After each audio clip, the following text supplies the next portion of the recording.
family, strong friends and whatever.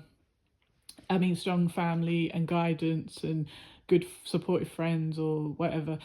You might just cling to this thing that appears amazing, too good to be true. But the thing is, it is too good to be true because that's what it is.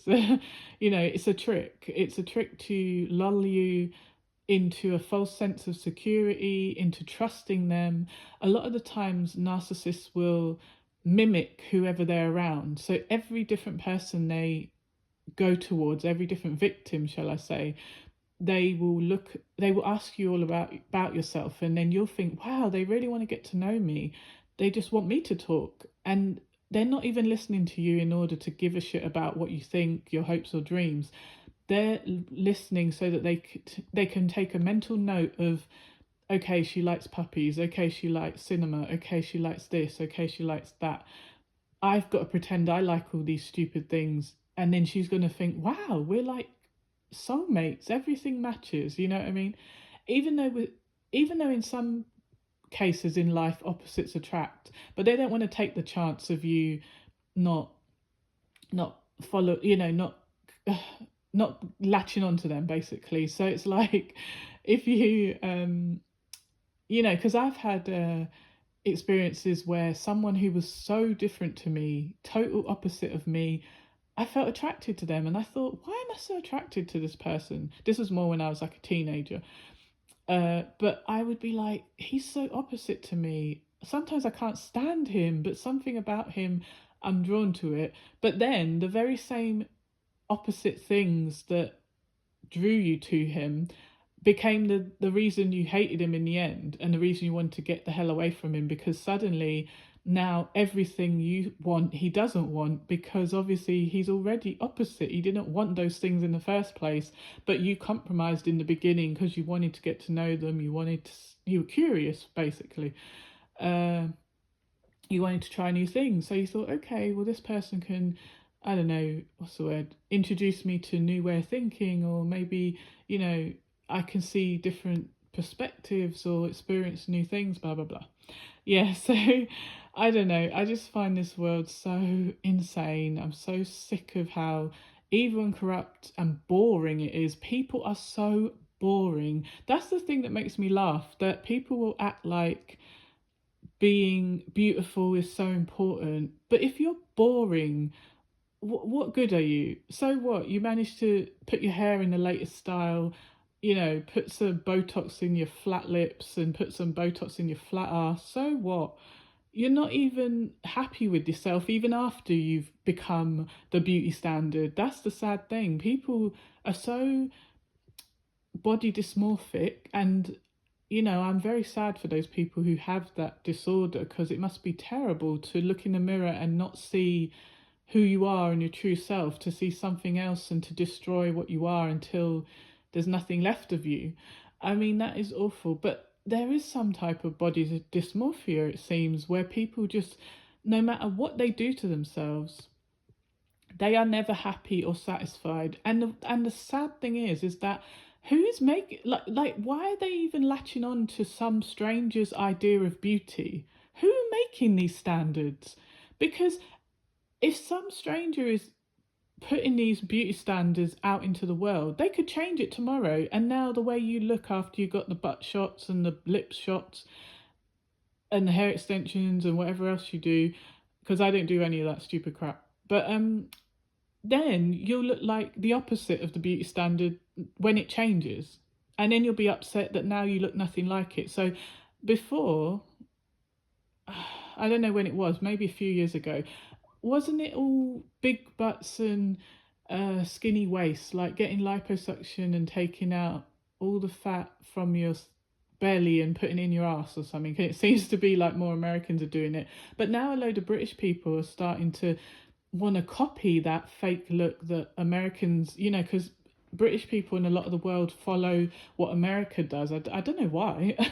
Why don't we have our own stuff? But for some weird reason, people just always looking to other places, especially America, like for trends or for Like, because there used to be a time when people would look to Paris for fashion, or Milan, or, because being in the UK, we're closer to Europe, obviously. But now we don't look at Paris at all. Like, we don't look at Milan or any of those. I mean, people still buy, what's it called? What's that ugly bag? Some ugly handbag. Gu- is Gucci Italian? I don't know. It's fucking ugly. I don't care. But whatever these stupid brands are that are made by, like, in Paris or Milan or whatever, or perfume. A lot of perfume comes from France. You know, Chanel stuff. Oh, Chanel brands. They're French, aren't they? But like, yeah, it's so weird how people will put themselves in debt, like normal working class people who don't need to look like a supermodel, who just are meant to look after their kids and have a normal life. They are aspiring to look like not Chloe, Kim Kardashian, or I don't know who else is popular, or that old fashioned look of like the blonde bombshell, whatever is popular now. I'm not even sure. I don't follow these dumb things. I have my own life, my own style. I wear what I want when I want. I do what I want when I want, and I do no harm to anyone. And I love myself inside and out. I don't need to follow some stranger's idea of what I should look like. Like, it sounds ridiculous when you say it out loud that strangers have put out a ridiculous, unattainable beauty standard by photoshopping people, celebrities, photoshopping them so perfectly that they don't even look like that. But then the celebrities falling in love with their fake perfected photo, just like when people use Snapchat filters or other filters on their phone. They're like, oh my God, look at me. Oh, my skin's so smooth, my teeth are so straight and white, that they want to go and waste, I don't know how much veneers cost, so I'm not going to say a price, but thousands of pounds or dollars on these ridiculous horse-looking teeth. Like one girl, I think she's called Winter Blanco. She's some mixed race girl in America. Must be someone in these reality shows or something. Beautiful girl. She I don't know if her eyes are blue, but she either her eyes are blue, because some mixed race people have blue eyes. I've got cousins with blue eyes and they look like Beyonce with blue eyes. But yeah, like this girl, beautiful girl, nothing wrong with her. She wanted to get veneers, and so she must have got a lot of money off these stupid what do you call it? What do you call it? These Zeus network shows, these ratchet fighting reality shows on the cheaper app networks. So anyway, she was on her live or whatever, and then other gossip blogs picked it up. Am I saying blogs or I think vlogs? The YouTube channel, YouTubers. Blogs sound so old. Yeah, so these YouTubers picked up what she said, and they keep putting it out there, on their gossip channel vids. And then she was saying that I'm in so much pain. I can't believe I'm in so much pain from these veneers. And then people were saying, I think it was like under the live, people saying, well, why don't you sue them? Oh, I can't sue them. I can't sue them. And they were like, yes, you can. In America, you can sue anyone. And then she said, well, I went there telling them they need to fix it, and then they tried to fix it, but then the pain is worse. And then she claimed that they did offer her back her money. And guess how much this bloody idiot girl had paid for her teeth? Something like, she said like 80,000. I think she said bands, and I think when they say 2 bands or something, isn't that £2,000? So, oh, sorry, £2,000 for us in England is £2,000. So for her, it's dollars. So I swear she said 80K, which I think is 80,000. And I was like, what the F? You paid so, what the, I was like, no, this cannot be right. She must have said the wrong amount. That sounds ridiculous. Like, who in their right mind? I just couldn't believe it. Like, even a funeral doesn't cost that much, and funerals are really expensive now. Like, in England, funerals have gone up in the last 10 years from, say, £2,000 many years back, like 20 years ago, it was £2,000 for a burial. Then it was £4,000. Then it was, now it's like 7 grand, £7,000, something like that. So I was saying to my fiance, just I'm gonna just don't worry about that. I'm gonna put the on my I'm gonna sort it out before I die, that my body goes to science. You know, when people can arrange for their body to be donated to science, that's what I meant to say. And that way it can help them look at your organs and learn more about the body, help the medical students, the future doctors and surgeons or whatever. And they're really respectful with the body, but I don't care what you do with this ugly meat sack. Well, it's not ugly, I'm joking. But what I mean is, when it's dead and it's all decomposed and crumpled up and rigor mortisy, I don't care what you do with this, you know, meat sack, because my soul, my spirit, myself is inside of it, the true me who will leave this vehicle, this vessel, and go home. So I'm not looking like, just like when you're driving around in your little motor car, when you get home, you park up the car, turn the ignition off, lock the doors, you step out of it and you go home. You don't look back and think, I wonder what the car's thinking, I wonder what the car's doing, you know. So I think it's like, to me, it wouldn't scare me to do that, whereas other people around me were terrified, like, what, I don't want them cutting up my body, I want to have a burial so my kids can come and put flowers on my grave. And I said, well, yes, if you got kids, they might want somewhere to put flowers at your grave, but most people are being forced to take a cremation because burial is too expensive for just normal working class people. Or some people are having to take these like very, almost like a basket, naturally woven flax baskets instead of a coffin, because the coffins are so expensive. And I'm like, well, who needs to pay, you know, so much money for, like, I don't need a Rolls Royce for a coffin. Like, why is it so expensive? But you got to pay for the council to dig the hole. That's a lot of money. Then you got to pay for the, you know, the coffin and the pallbearers, the people who drive the coffin to the funeral, the all sorts of stuff. It's so expensive. And because I know 100% when we die we go home to the spirit world, I don't care what happens to this body, you know, because that's not the real me. The real me is inside this body talking to you now.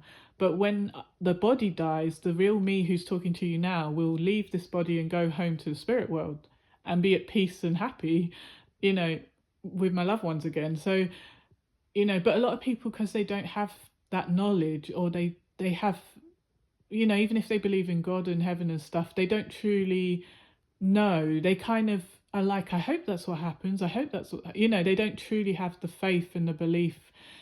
And obviously when we come down here, when we come to earth to have our life plan and go through a lot of hardships in order to evolve our soul when we go back home. So earth is like an earth school, basically, a really hard, horrible assault course for the soul. But we get given amnesia here, so we don't realize we've chosen our life plan, even the difficult things, even the horrific things. Some of those things we've agreed to beforehand in order to go through those terrible things, in order to evolve our soul when we go back home. Because if you come here and do one traumatic, horrible life plan, that evolves your soul a millionfold, so much more than if you keep coming back to earth 100 times, 200 times, and do little short lives, or little lives that are super easy and where you have plenty of support and happiness. That's not going to evolve you much at all. And that's why the bravest souls come here and take on the hardest lives. And that's why, if you have gone through any pain and suffering or tragedy and loss, I'm very sorry for your pain. I know it's difficult, I know it's horrific, but you know, I don't want you to think I'm saying that you chose the pain on purpose, because that sounds horrible. What I mean is, you've agreed to a life plan, and unfortunately difficult things were included in that plan, of which you agreed to. Not that you wanted to be abused, but when we're back in the spirit world, we are not feeling what that abuse is going to feel like. We're not feeling what that pain and grief and tragedy and trauma is feeling like. So we are actually just very matter of fact looking at the life plan and saying, okay, so this woman, I'm going to be born into her life plan as a baby. Okay, from age 7 to 15, I'm going to be beaten up by narcissistic parents. Okay, but then that is going to trigger me to be super, super strong, independent, because I don't have any support from family. Okay, that is why that happens, to strengthen you, to give you the courage to fight all the other trials you're going to face when you get older.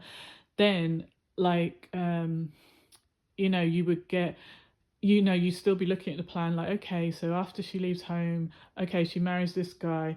And then even the people who in the spirit world who are part of your soul tribe, your soul group, you know, your spiritual team, your guides, your angels, all these people, we're all agreeing to this life plan.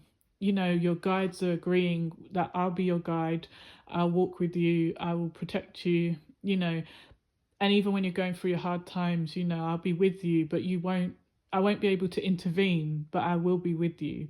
And it's like there's many times in my life where I really, really thought that God had forsaken me, and I felt guilty saying it, but I just was going through so much pain and trauma. I just was like, have you forgotten about me, Lord? Like, why is this happening to me? And even if I would hear about things happening to other people I knew or around the world, I'd keep saying, what's going on? Why is this allowed to happen? Why are good people always being hurt, or killed or raped, or something terrible is always happening every day, every day, every day? Are we just put here to suffer? Why even create this world if all we're doing here is just put here to suffer?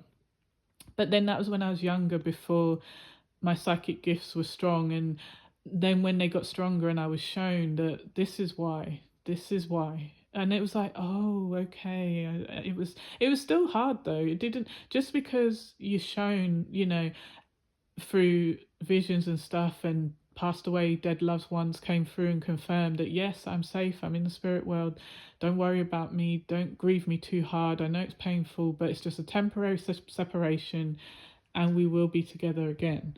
So it's like when people are here and they're just stuck without their family, it can be really hard because they're not realizing they're going to see them again. They're not realizing that their family can watch over them and check in on them. Like when there's a new baby born, they can come through and watch over that child and be its guardian angel and stuff. And it's very hard. Like, I mean, let me just so I wanted to read something I'd wrote the other day. So there was a lady whose dad, she said her dad had just passed away, and she's an American, but she's living in England, and she wanted to, I think she's married to an Englishman or she's gonna marry him. So this is like a friend of a friend. And then she said because her visa thing was being dealt with, she wasn't allowed to go back home to the States to her dad's funeral recently. And because she loves history, she went to this cathedral, this historical cathedral in England near where she lives, and she sat there and watched the Skype link showing the funeral. And so she was just telling everyone through her social media, like, oh God, it's so hard, losing my dad and then not being able to go home and be there with my family and that. And then so this is what I wrote on her social media. So she doesn't know me, but I just felt moved to try and offer some words of comfort to her. And she did say it comforted her. So let me just read this quickly. We will see our passed away loved ones again. It's a temporary but very painful separation. So sorry, I repeated myself a bit there, because I did say that a few minutes ago. But there is a spirit world, and our loved ones are there, safe and in no pain, and watching over us until it's time for us to go home to be with them again. Love never dies, and we carry it with us in both worlds. So no need to fear death. It's just going home to pure peace and love. Yeah, so that's what I told her. And there was another thing. what was it? I can't remember the person who said it, but yeah, someone was saying